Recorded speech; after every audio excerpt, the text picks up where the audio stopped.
Mm. My name is Maya Reeves. I was 29 years old the day my father looked me in the eye at my own kitchen table and told me my brother needed me more than my career did. Not the day I passed the CPA exam. Not the day I made senior associate at Hargrove and Ellis. The day I finally stopped agreeing with him. But I'm getting ahead of myself. Let me take you back to a Tuesday in March, the kind of gray Chicago Tuesday where the wind comes off the lake and punches you in the face before you've even had coffee. I was sitting in the break room at Hargrove and Ellis with my phone face up on the table watching a live stream buffer on my screen. My firm's annual recognition ceremony was happening 2 floors above me in the glass-walled conference room that looked out over the city. I wasn't in it. I was watching it on my phone like a stranger because my father had called that morning and told me to come home instead. My brother had signed his first major commercial construction contract. 7 figures. The Reeves family was celebrating, and I was expected to be there with a smile and a casserole dish. I had told my manager I had a family emergency. Technically, I wasn't lying. My family had been an emergency my entire life. Before I tell you what I found 3 months later and what I chose to do with it, tell me something.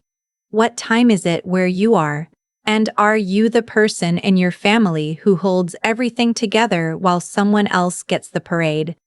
Because if you are, you already know how this story starts. You've lived the quieter version of it yourself.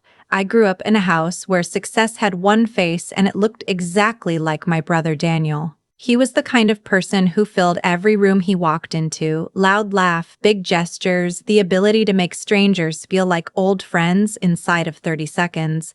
My father called him a natural. My mother called him her heart. I called him my brother and spent most of my childhood quietly resenting how easy it seemed, how the whole family leaned toward him the way sunflowers track light.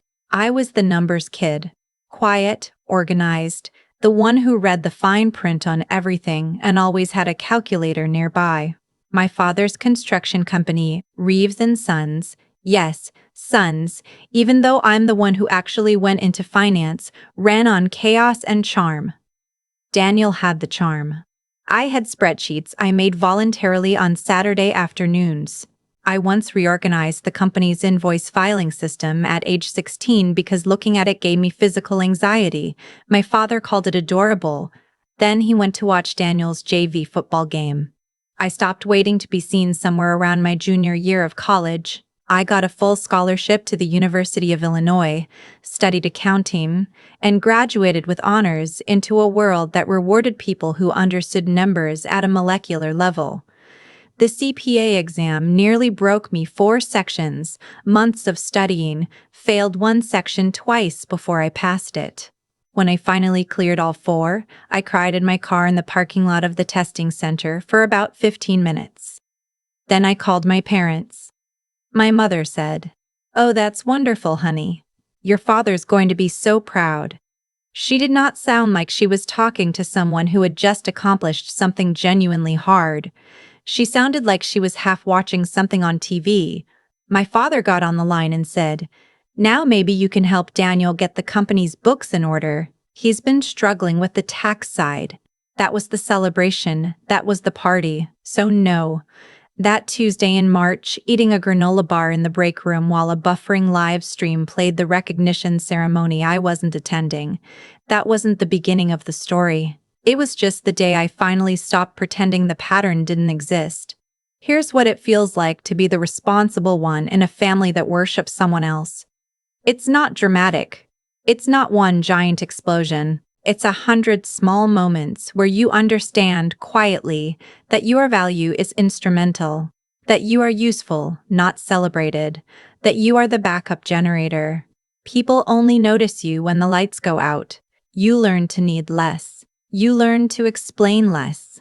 You learn to stop sending your mother articles about your promotions and start sending them the bare minimum, a text, sometimes a voicemail, so the silence doesn't sting quite so sharp. By the time I was 29, I had stopped expecting anything from family gatherings except the opportunity to hear about Daniel, his new contract, his new truck. The city council member who had shaken his hand at a ribbon cutting, the way he tipped his crew at Christmas. My father told that story at least 4 times, each time with more reverence, like it was a myth being passed down. Daniel was generous, Daniel was connected, Daniel was going places. I had made senior associate at one of the top regional accounting firms in Illinois. I had a client roster that included 2 publicly traded companies and a nonprofit with a 9-figure endowment. I paid my own rent, my own student loans, my own everything. My family treated this the same way you treat a very reliable car, grateful when it works, not particularly interested in how. After the recognition ceremony I didn't attend, I went home and made pasta and sat with the silence of my apartment and decided something had to change. Not them. I had given up on changing them somewhere around my mid-20s. Me. Something about how I was orienting toward them, toward the constant low-grade ache of being overlooked by the people who were supposed to know you best. I started pulling back. Fewer Sunday calls. Shorter visits. Polite, present, but no longer pouring myself out trying to be seen. It felt like setting down something heavy I'd been carrying so long I'd forgotten it wasn't mine to hold. 3 months later, my manager, Patrick, dropped a new client file on my desk. Reeves Family Trust, he said. Referred through a bank contact. You have a conflict? I stared at the name on the folder for a long moment. I need to check something, I said. It was not my parents' trust. It was a separate entity, Reeves Developments, LLC, registered under Daniel's name, with my father listed as a silent partner. They had set it up 18 months earlier, apparently without mentioning it to me, the CPA in the family. The referral had come through a bank officer who didn't know my last name was also Reeves. I flagged the conflict immediately. Standard protocol. I have a family connection to this entity, I told Patrick. I can't take it. He nodded, reassigned it to a colleague named Warren, and that should have been the end of it. Except 2 weeks later, Warren knocked on my office door and closed it behind him. Your family trust thing, he said, sitting down without being invited. He had the look of someone choosing their words the way you choose your steps crossing ice. Can I ask you something off the record? I said yes. Has your family ever mentioned a subcontractor named Alton Vega? The name meant nothing to me. I said so. Warren slid a printed page across my desk. A summary sheet, nothing confidential, just public record stuff. Alton Vega was a licensed subcontractor, small operation based in Cicero. He had worked on 3 Reeves development projects over the past 2 years. He had filed a civil complaint 6 weeks earlier, alleging that Reeves Development had paid him for work through what he described as a structured payment arrangement that looked, in his accountant's opinion, like wage misclassification and possible tax fraud. I read the page twice. Then I put it face down on my desk. I'm conflicted out, I said. I can't advise on this. I know, Warren said. I'm not asking you to advise. I just wanted to know if you had any context. After he left, I sat very still for a long time. Here's the thing about working in forensic accounting that people don't tell you when you're sitting in an accounting class at 20 years old dreaming about a stable career. You develop a sensitivity to certain kinds of numbers the way some people develop sensitivity to sounds, an ability to hear a wrong note in a balance sheet before you can even articulate what's off. You don't go looking for trouble. You just stop being able to unsee it once you've learned to see it. I wasn't assigned to this file. I had no access to the confidential materials, but public filings are public, court records are searchable, and I had a last name that made me unusually motivated to understand what I might be peripherally attached to. Over the next 2 weeks, I used only publicly available records. I want to be clear about that. I pulled Reeves Development's public filings with the Illinois Secretary of State. I found Alton Vega's civil complaint through the Cook County court system, which is accessible to anyone with a case number. I pulled public tax lien records. I pulled the project permits filed with the city. What I found, in the language of a person who has spent 8 years learning to read financial documents, was a story. And the story was not good. Reeves Development had structured payments to multiple subcontractors through a pattern that reduced the company's reported payroll expenses and the associated employer tax liability. On paper, these workers were classified as independent contractors, but the actual working conditions, same job site, same hours, same equipment provided by Reeves Development, same supervision, met almost every IRS criterion for employee status. The difference in tax obligation between those two classifications is not trivial. Over 2 years and multiple projects, the gap was, by my rough estimate from public figures alone, somewhere between $400,000 and $600,000. I did not tell myself I was imagining this. I had passed the CPA exam. I had 8 years of experience. I knew what I was looking at. I also knew what it would mean to do something about it. Before I tell you what I decided, I want you to understand the war that happens inside you when you're sitting on information like that about your own family. There are versions of yourself that all start talking at once, and none of them are entirely wrong. The daughter version says, "They're your family. Call your father. Give them a chance to fix it quietly before anyone else knows." The professional version says, "You are a licensed CPA. There are obligations you don't get to walk away from because of a last name." And the version of yourself that has been the reliable, overlooked, taken for granted one her entire life says something you don't expect. She says, "Alton Vega has a civil complaint filed in Cook County right now because he couldn't pay his own taxes on income your family misclassified. He thought he was getting paid as a contractor. He had no idea his Social Security contributions weren't being properly remitted. He has a family." That last voice was the one I couldn't unhear. I called my father on a Thursday night. I want to say I was calm. I was mostly calm. My hand was shaking a little when I dialed, which I told myself was just the cold because I hadn't turned the heat up yet and it was still April in Chicago. He answered on the third ring. His voice was warm the way it always was when he didn't know something was wrong. "Maya, hey, your mother was just talking about you. You coming to Daniel's project reveal next weekend? He's breaking ground on the Elmwood site. Should be a big thing. Media will be there." "I need to talk to you about the business," I said, "about Reeves Development specifically." A pause. Not long, maybe 2 seconds, but I know the sound of my father recalibrating. "What about it? I need you to tell me how you've been classifying the subcontractors on the Elmwood and Bridgeport projects." Another pause. Longer this time. "How do you know about those projects?" "Public permits, Dad. Anyone can pull them. How are you classifying the workers?" His voice shifted, not angry yet, but the warmth was gone. "Maya, I don't know where you're going with this, but the business is not your department. We've got an accountant." "Who is your accountant?" "Frank Dielsky. He's been handling it since we incorporated." I knew Frank Dielsky's reputation. He was not the kind of CPA who would tell a client something they didn't want to hear. He was the kind of CPA who found ways to make the numbers say what the client needed them to say, and he had enough plausible deniability built into his practice that he had never been formally disciplined, though he had come close twice.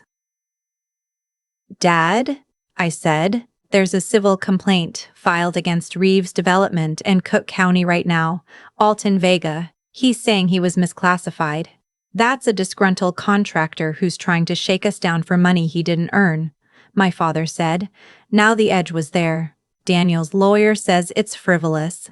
"It's not frivolous," I said as evenly as I could. "I've looked at the public records. The classification pattern across multiple projects looks like it would meet IRS criteria for employee status.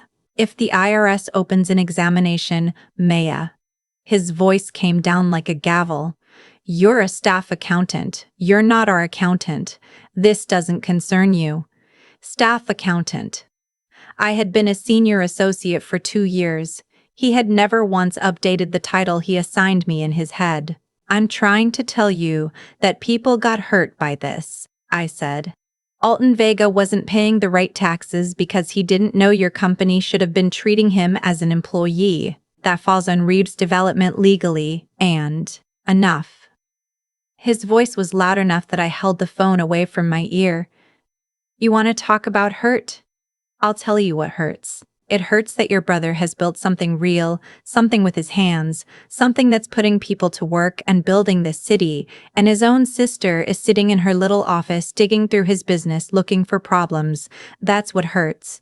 You have always had a problem with Daniel succeeding. Always. I waited until he was done. This isn't about Daniel, I said quietly. It's about the workers who got misclassified. Don't call us again about this, my father said. And he hung up. I set my phone down on the kitchen counter. I looked at it for a while.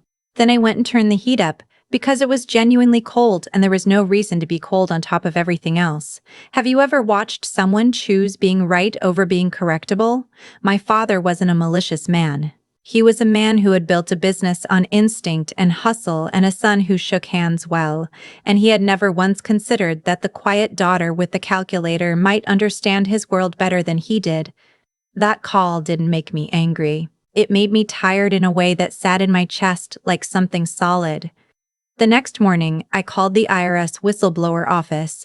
I want to be precise about this because I have seen stories like mine get told in ways that make the person sound vengeful or dramatic, and that is not what this was. The IRS whistleblower program exists specifically for situations like this, where someone with credible, documented knowledge of federal tax underpayment comes forward.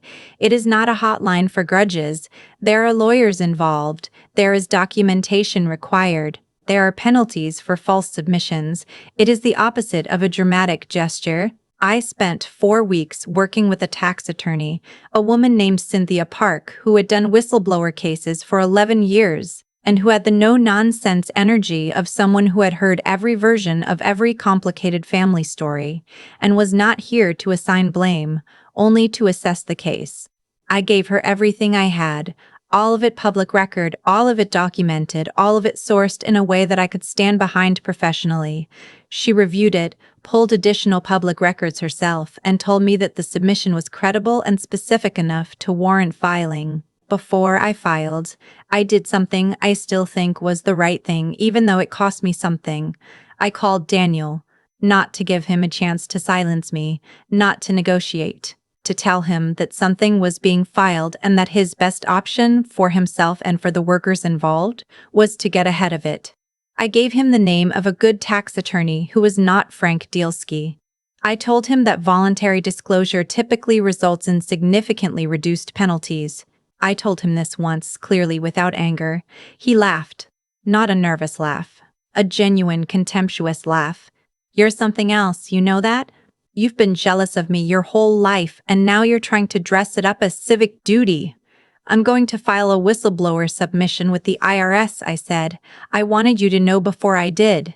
Do whatever you want, he said. Dad's lawyers will bury it. I filed the following Tuesday. Dad's lawyers will bury it. I filed the following Tuesday. What happened after that was not fast. Federal examinations never are. But I want to skip past the bureaucratic timeline, the months of waiting, the IRS summons, the examination that expanded to cover 4 tax years, and tell you about the day that mattered most. Because that day was not in a federal building or a courtroom. It was in my parents' backyard in November, at Daniel's groundbreaking party for the Elmwood Project, where I had specifically not been invited. My mother called me the week before. I know things have been tense, she said, using the tone she used when she wanted something. But your brother is having his big event, and it would mean so much if you came. The alderman will be there, a reporter from the Tribune. It would be good for you too, honey. Show everyone there are no hard feelings. Good for me. Not we miss you. Not we're sorry we've been dismissive of your career for 29 years. Good for me, because my presence at Daniel's event would reflect well on the Reeves family. I thought about it for 2 days, and then I thought about Alton Vega's civil complaint, the one that had gotten quietly settled once the IRS examination began, a settlement that included back pay and reclassification. I thought about the other subcontractors who had filed similar complaints once it became clear that someone was finally looking. I thought about what it meant that my family had seen this as a shakedown and not as workers asking to be treated fairly. I wrote back to my mother, I'll be there. The groundbreaking was on a Saturday, cold and bright. the kind of November day that looks like a postcard until you step outside and remember it's Chicago. There were rented tent heaters and a small stage and a banner that read, Reeves Development, Building Chicago's Future. Daniel was in a hard hat that I was fairly certain had never been on an actual job site. The alderman gave a speech. Cameras clicked. My mother pulled me into a side hug the moment I arrived. Just smile and stand near your brother for photos, she murmured. This is his day. His day. That phrase, again. I smiled and stood near my brother for photos. My father clapped me on the shoulder and said, Glad you came to your senses. I let that one go. About an hour into the event, 3 things happened in close succession. The first, a car I recognized from my months of research pulled up to the curb, a dark sedan with government plates. The IRS does not announce field visits. The second, my brother's phone rang, and the look on his face when he answered it was something I will remember for a long time. It was the look of a man who had believed, genuinely believed, that his father's lawyers could handle anything, and was realizing in real time that this was not that kind of problem. The third, the alderman said something quietly to his aide and left without finishing his canapé. The IRS does not arrest people at groundbreaking ceremonies. That is not how federal tax examinations work, but the arrival of 2 agents with badges and a summons for documents in front of a Tribune reporter who pivoted immediately toward the more interesting story had an effect that was not dissimilar to the air going out of a room. Daniel found me near the tent heaters. You did this, he said. He was trying to keep his voice low and not entirely succeeding. I filed a whistleblower submission 6 months ago, I said. I told you I was going to. At my event, you had them come to my event. I didn't schedule this, I said, which was true. The IRS doesn't coordinate with whistleblowers on timing. He stared at me with an expression I couldn't fully classify. Fury, yes. But underneath it, something that looked almost like the beginning of understanding that he had fundamentally miscalculated what I was. He had always thought of me as the background sister, the numbers girl, the one who filled in at the register. He had never considered what it might mean to make an enemy of someone who read financial documents for a living and had nothing left to protect. We're your family, he said finally. I know, I said. That's why I called you first and told you to get a real attorney. My mother materialized beside us, her face arranged into a social smile that didn't reach her eyes. Let's not do this here, she said, touching my arm. Maya, please. Just not here. I looked at the tent, the banner, the cameras now pointed at the 2 federal agents. You asked me to come to show everyone there were no hard feelings, I said. I don't have hard feelings, Mom. I have documentation. I drove home through Chicago traffic, the city gray and moving around me, and I thought about all the versions of that scene I had rehearsed in my head, the ones where I said something devastating and final, the ones where I cried, the ones where someone finally said I was sorry and meant it in a way that could fix something. None of those happened. It was just a parking lot and 3 people who shared a last name standing in the cold. What came after was not a movie ending. It was slow and administrative and it rippled outward in ways nobody had predicted. The IRS examination confirmed underpayment across 3 tax years. The penalties and back taxes were substantial, not business ending, but painful. The kind of painful that meant selling assets and renegotiating terms, and Daniel losing 2 of his city contracts because the city has its own compliance requirements, and a Tribune article doesn't help. Frank Dielski's license came under review. 2 other subcontractors who had separately filed complaints got settlements. My father left 1 voicemail. I hope you're satisfied, he said. You set your brother back years. If that's who you wanted to be, congratulations. He did not call again. My mother sent a text 3 months later. Just, are you okay? I sat with that for a while. It was the first time in my adult life she had asked me that without an agenda attached. I wrote back, yes. I hope you are too. She didn't reply for a week, and then she sent a photo of her garden, the tulips coming up. I didn't know what to do with that, except look at it for a long time. I found out about the IRS Whistleblower Award the way you find out about most things in federal programs, through a letter that looks completely unremarkable on the outside. A percentage of the collected proceeds as provided under Section 7623 of the Internal Revenue Code. The number was larger than I had let myself imagine. It was, in the plainest terms, enough to change what the next decade of my life could look like. I did not buy anything dramatic. I paid off what remained of my student loans in one afternoon, which felt so good I had to sit down. Then I did something I'd been thinking about since the day I pulled Alton Vega's public filing and realized what it actually meant for a worker to be misclassified, not just as a legal technicality but as a human reality. Misclassified workers often don't know they're misclassified. They don't get employer contributions to Social Security. They pay the full self-employment tax rate.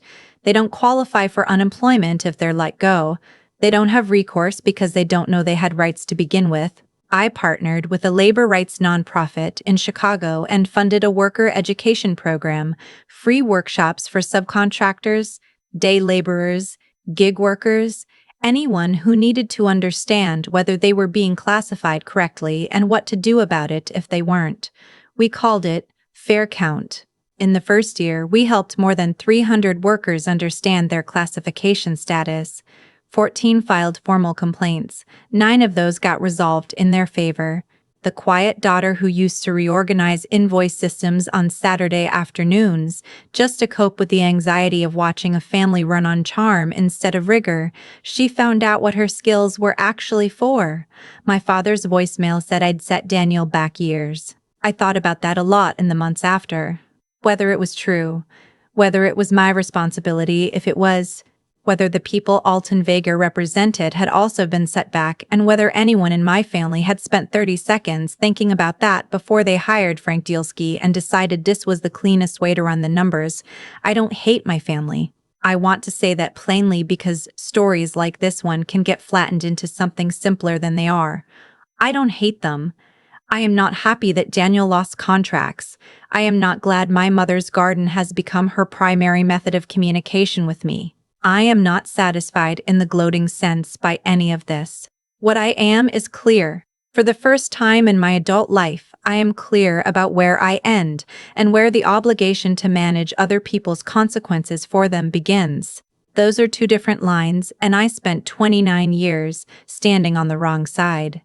Here's the thing I wish someone had said to me when I was 16 and reorganizing invoices on a Saturday afternoon, trying to make myself useful enough to be noticed. Being useful is not the same as being valued. Showing up is not the same as being seen, and loving your family does not mean absorbing their choices. You are allowed to hold the people you love accountable, not because you want to destroy them, because accountability is the only honest form of love left when everything else has been tried. I still have my last name. I didn't change it, didn't need to. Reeves is my name because I earned it through 30 years of my own life, not because it was my father's company or my brother's banner. Nobody gets to take a name away from you just by using it louder than you do. My apartment is quieter now, not the punishing kind of quiet that used to feel like an accusation. The rooms reminding me that no one had called, no one had asked, no one had come. A different kind. The kind that has room in it. I think about Alton Vega sometimes. I've never met him. I don't know if he knows my name or what role I played in the examination. I hope his business is okay. I hope his taxes are filed correctly. I hope he got what he was owed. Because here's what I learned from 8 years of reading financial documents and 1 very long year of reading my own family. The numbers always tell the truth eventually. You can structure payments creatively. You can find a Frank Dielski who knows how to make a balance sheet say what you needed to say. You can call your daughter a staff accountant when she's been a senior associate for 2 years. You can schedule a groundbreaking and invite the alderman and hang a banner about building the future, but the numbers know. And if you're unlucky, so does the quiet one you never thought to worry about. Now I want to hear from you. If you found out your own family's business was doing something that hurt people who had no idea they were being hurt, would you say something? Would you report it? Or would you convince yourself it wasn't your problem? that family loyalty has to count for something? Tell me in the comments, because I genuinely don't think this is as simple as it looks from the outside. And I want to know where you draw the line. I've thought a lot about cause and effect since all of this happened. Not in a cosmic sense. I'm not someone who believes the universe is keeping score in some grand ledger somewhere. But I do believe, pretty deeply, that choices compound, that the small ones stack up quietly until they become the architecture of something much larger than anyone intended to build. My father made 1,000 small choices over the years. To call me a staff accountant when I wasn't, to measure my brother's worth in handshakes and headlines, and never stop to ask whether the foundation under all that charm was sound. To hear me say people are being hurt and choose instead to talk about Daniel's moment. None of those choices felt catastrophic in isolation. They probably felt like nothing at all. But they accumulated into a company that thought cutting corners on worker classification was just smart business, and into a daughter who had spent enough years being dismissed that she no longer felt the need to protect the people doing the dismissing. That is not vengeance. That is just what happens when you ignore the quiet ones long enough. What I keep coming back to, honestly, is Alton Vega. He filed a civil complaint because he couldn't reconcile his taxes and hired an accountant who told him something was wrong with how he'd been classified. He wasn't trying to take down a company. He was trying to understand why he owed money he hadn't budgeted for on income he thought had been handled correctly. That is such an ordinary human thing to be dealing with. And it happened because someone decided that the paperwork was less important than the bottom line. I think about the version of me that doesn't file, the one who takes her father's "this isn't your department" at face value and goes back to her apartment and eats pasta and decides that family loyalty has to count for something. That version exists. I understood her. I sat with her for a few weeks before I called Cynthia Park. She was not a coward. She was just someone who had learned, over a very long time, that speaking up in this particular family had never once changed anything. But here's what I know now, that I didn't fully understand then. Staying quiet is also a choice. It also compounds. It also builds something, just something smaller and darker and harder to name. The integrity piece is the part nobody talks about when they tell stories like mine. People want to hear about the moment in the parking lot, the federal agents, the alderman leaving early. The drama is easy to describe. The integrity is the part that happened alone, in my apartment at my kitchen table, reading public documents and asking myself what I actually stood for when the answer was going to cost me something real. I stood for the numbers telling the truth.